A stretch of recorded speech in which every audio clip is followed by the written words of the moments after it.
Well, it's Tuesday, and you all know what that means. Today, we're going to be reviewing NWA Powerrr. It features, of course, a number one contendership for the NWA Women's World Tag Team titles. We even got, of course, title matches involving the NWA World Heavyweight title and the Junior Heavyweight title, and other matches as well. But as you know, we have NXT. As you know, in the aftermath of No Mercy, apparently Dominic Mysterio gets another crack out of Trick Williams. Of course, we all know the stipulation. If he does not win, then he doesn't go home with mommy. And we got plenty other things that are taking place as well. The beginning of the NXT Women's Breakout tournament. Who will be the winner? We'll find out later on during the tournament. And we got plenty other things taking place as well.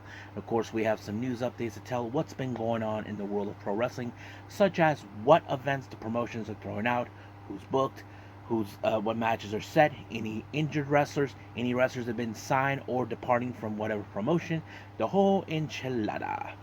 So, let's get ready for another episode of the Leaded Wrestle Zone.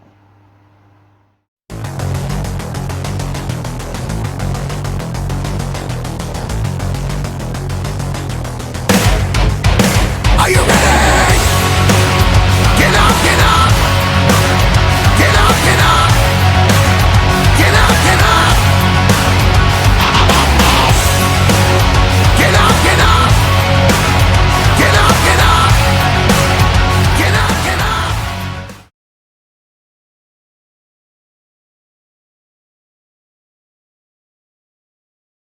Okay, NWA Powerrr. It opened up with a very interesting number one contendership for the NWA Women's World Tag Team titles. As you know, the current tag team champions are Ella Envy and, of course, Kylie Leach, who are now the current champions. So the obvious question: who will be their opponents at the next pay per view?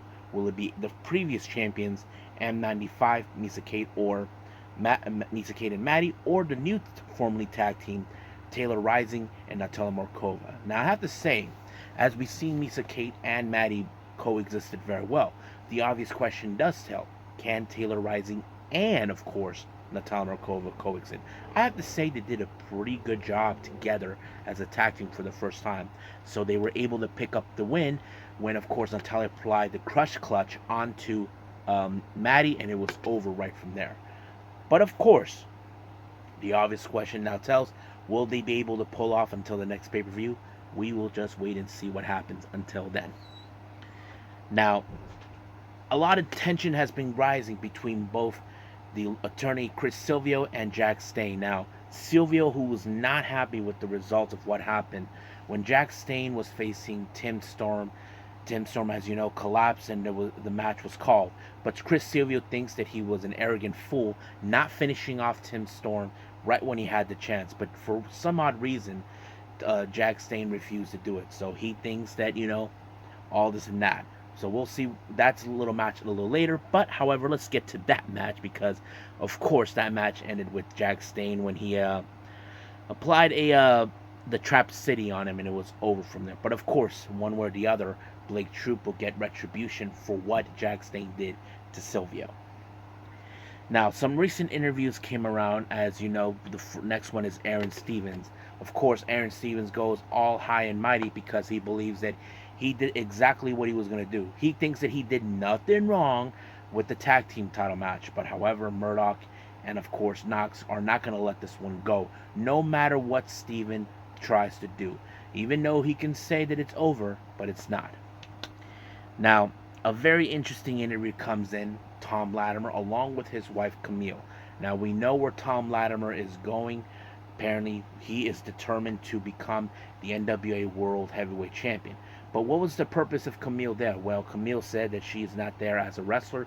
She's there to be manager, moral support to her husband Tom Latimer, and of course she sent a direct message to EC3 how this is going to end. So it's kind of interesting how that plays out, but I can't wait to see it. Now,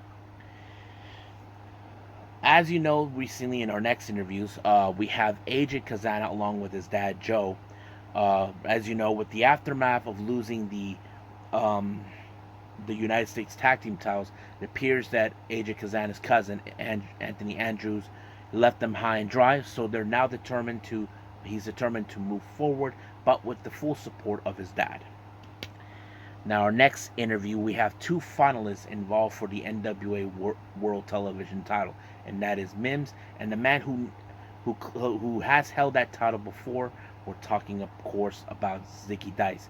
Zicky Dice believes that he will reclaim that title, but we'll see what happens until then. Now, our our next match we have is the NWA Junior Heavyweight title. We have Matt Vane versus Colby Corino. I'm not, but to fair out, I don't know if I ever seen Matt Vine as a junior heavyweight competitor. He looks a little more bigger to Colby Corino's size. That's what I thought. But of course, Corino actually picked up a good win when he applied a DDT. Now, our main event is the national title. We have Dak Draper versus Billy Cyrus. I have to say, Billy Cyrus really proven why he is more deserving to win this title. Of course, he sent Dak Draper on a ride with the thrill ride, and it was over right from there. So we'll see what happens from here on out until we get to the next pay-per-view. So we'll see what happens next week. But right now, let's move on to our next and final review, NXT.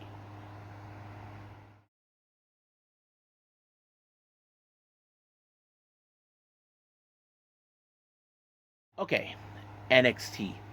It opened up with, of course, Becky Lynch, who retained the title at No Mercy, defeating Tiffany Stratton. However, of course, like any other wrestling story, we do see other wrestlers who want to come out to have a crack at, of course, Becky Lynch. The first one is Larry Vaquera, her fellow countrywoman. As you know, Larry has proven sometimes why she deserves to be champion. And of course, here comes Indy Hartwell. Now, if you all remember history, Indy Hartwell never lost the title. She had to relinquish due to her injury. And then here comes Roxanne Perez, who we all know was a former champion. But the real idea is who's going to be the one to take on Becky Lynch. So we do have a number one contendership that was set to find out who will be facing Becky Lynch. Now, our first match, we have a somewhat a reunion of British Strong Style. We have Butch and Tyler Bate to take on the Gallows Boys, Wolfgang and Mark Coffey. Now, keep in mind, this is retribution for what happened. Joe Coffey got in the way and cost Butch the opportunity to become the Heritage Champion. So you probably can guess that was the whole point. But however, it was Tyler Bate who picked up the win when he on to Mark Coffey with his teammate and friend Butch. However, the match was over with a beatdown with the 3-on-2 number. But however, Butch's buddy from the Brawling Brutes shows up and decides to help him out. We're talking about Rich Holland. I have to say it's been a while since we've seen him, but on NXT, but it's gonna be great. So we're gonna see a full-blown war. Now, Ilya Dragunov, as you know, he is the new NXT champion, defeating Carmelo Hayes and No Mercy this past weekend. Does his little promo, but of course he gets, well, somewhat of it, not an interruption, but more like a little thank you by none other than our new North American champion, Trick Williams. Now, Trick Williams thanked him only because he felt that, he did not have the fire that he thought he had in him previously. But of course, Carmelo Hayes comes out, tried to understand why did you thank him.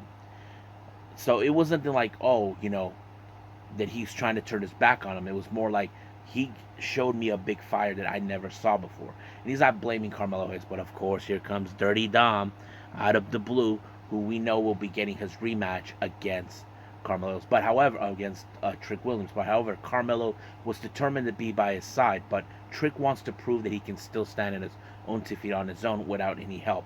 Because we all know wherever Dom goes, Judgment Day is there.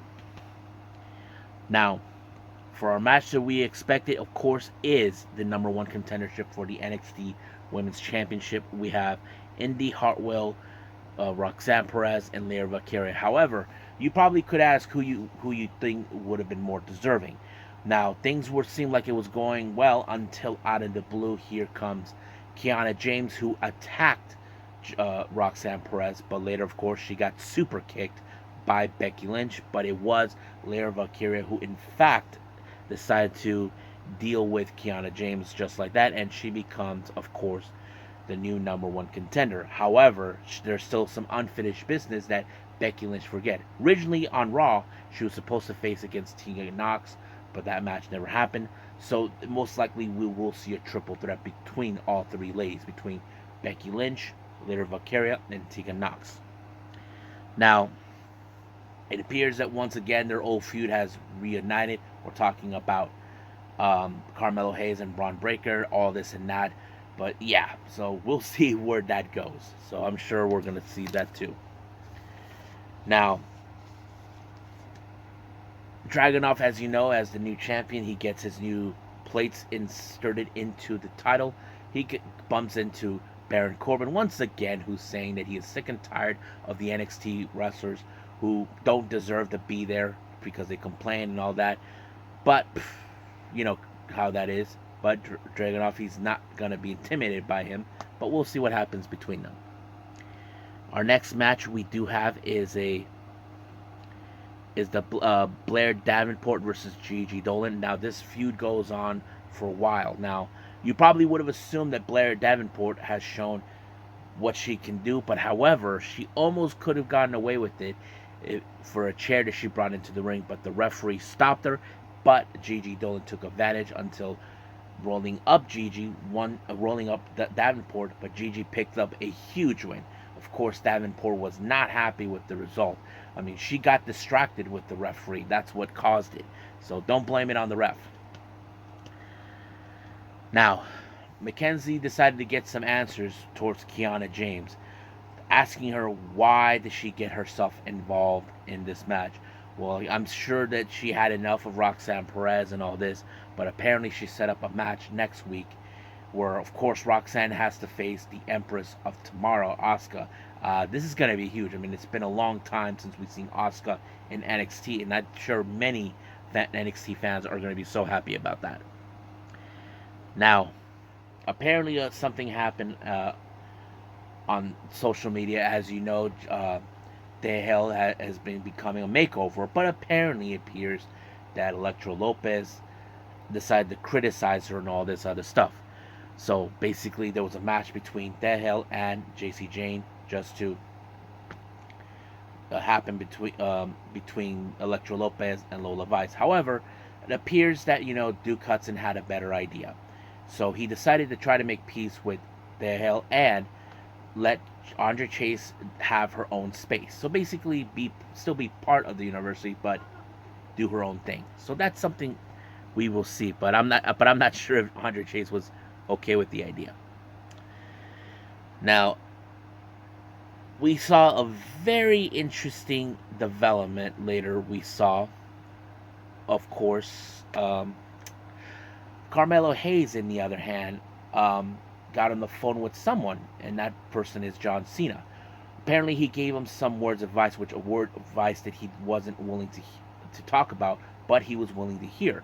So he did tell him that since there's a match next week between him and Braun Breaker, John Cena said that he's going to be at his corner, which is huge. And this is the first time I believe John Cena will be making his appearance. Now, we do have the match between the opening round of the NXT Women's Breakout Tournament. We have Kelani Jordan versus Izzy Dame. I have to say it was a pretty good match. Nothing too big or fancy, but it just shows who will be the breaking star. I mean, it's too early to indicate, but Kelani Jordan impressed me, and she applied a moonsault to pick up the win. So I thought it was pretty interesting to see. Now, our next match we do see is Stay Hell with JC Jane taking on Electra Lopez and Lola Voice. However, it appears that Andre Chase did give her some space and let her do her own thing, unlike what happened last time. So, but it was JC Jane with Stay Hell with the Kimura lock onto Electra Lopez, forcing her to tap. So basically, seems things are looking up for the time being, but we'll see where that goes. Now, our main event is the NXT North American title. Dominic Mysterio, who is determined to reclaim the North American title, takes on Trick Williams. But of course, Mommy was there to witness it. But of course, we all know the stipulation: if he doesn't win, don't bother going home. But of course, I knew that this match was going to have where Trick Williams has to be on his A game, knowing that Judgment Day is going to be interfering. Of course, JD McDonough decided to get himself involved, but however, um, it was Finn Balor with the belt on the face to Trick Williams to knock him out, but it was Dominic Mysterio with the frog splash reclaimed the title. But he did tell through the cameras that Shawn Michaels does not run NXT. He claims that he does. But sooner or later, we will see the downfall of Judgment Day in the future, but we just don't see. But that does not end there. For some odd reason, Paul Heyman decided to send out a video message. It appears that the the tribal chief has been keeping an eye on what's been going on. So it appears that he did not like the idea of John Cena standing in the corner of of Carmelo Hayes. So it appears that now that they're going to give full support of Braun Breaker. So that's going to be a very interesting. So it looks like they're spreading the whole thing around through the NXT universe. We'll see what happens next week when it takes place. So I think that's pretty much it what we have. Let's move on with our last and final things, news updates.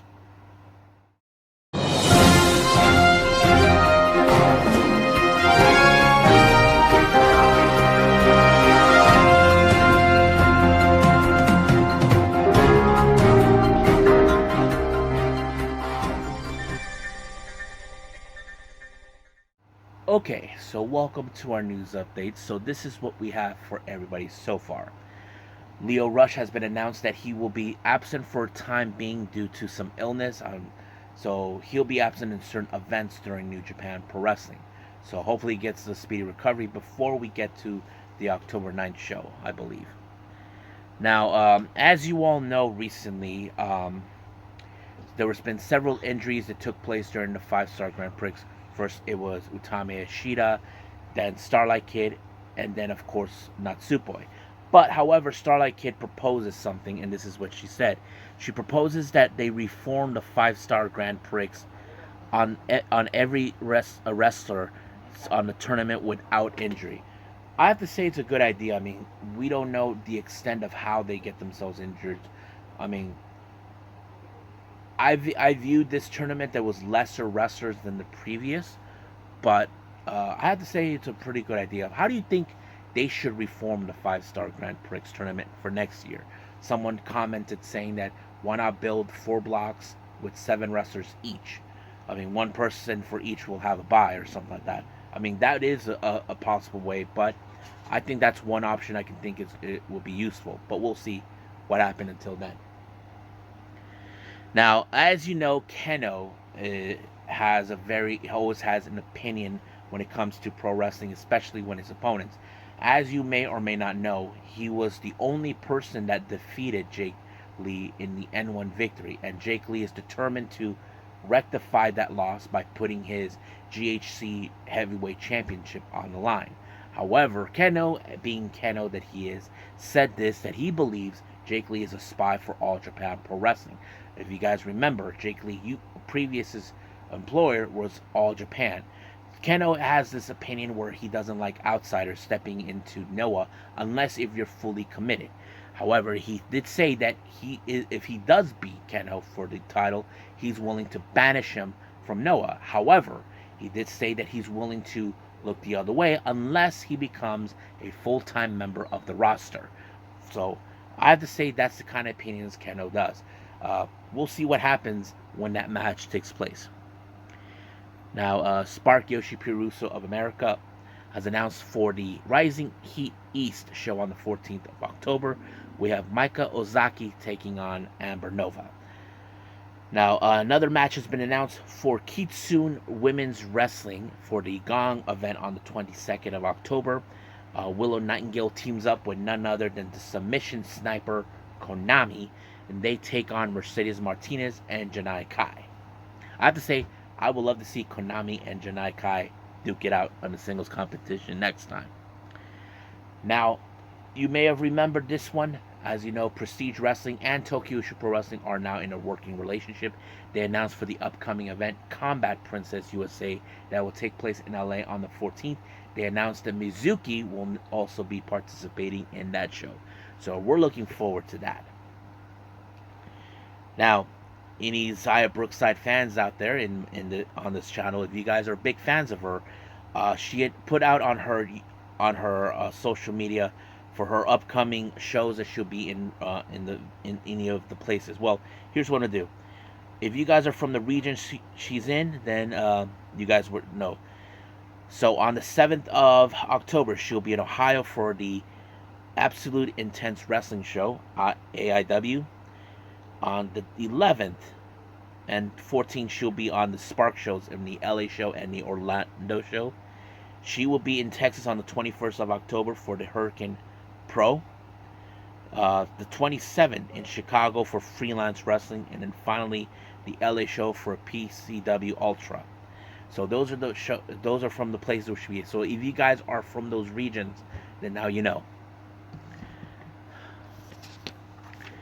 Now, as you may know, a lot of people talked about Adam Copeland, known as Edge, when he first made his the AEW debut. He was using the same theme song for he always has, which is the one from Alter Bridge.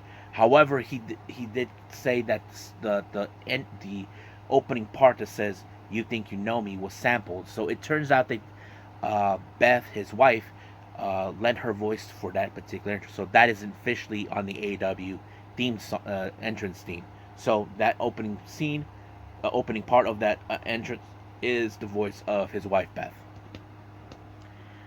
Now, there was a lot of speculation. As you all know, we know that Jade Cargill is officially signed with WWE. There was talks about whether she's going to be with the main roster or NXT, and it's officially that she's going to be at the main roster. But the obvious question many of you may have had, where will she go? SmackDown or Raw? Well, now PW Insider announced that it will be at the Raw brand. Now, I cannot say if PW Insider are reliable, but I would say that's a pretty good choice. But we'll see what happens.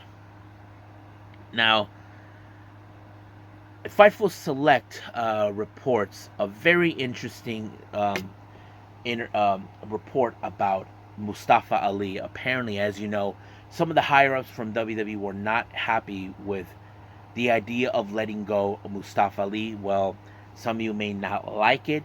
I feel like this was so messed up. Apparently, they had plans to make Mustafa Ali the North American champion. I know what you guys are going to say. That is effed up. I have to say, yes, it is effed up. I mean, I can't believe that happened to him, but it's a shame. It's a shame. But, of course, many people are questioning what's going to happen now with him. Well, we don't know. I mean, Matt Hardy did say he would like to see him in AEW, but we just don't know if Tony Khan has any interest in him. But we will see what happens in the future. So we'll stay close to that as much as possible.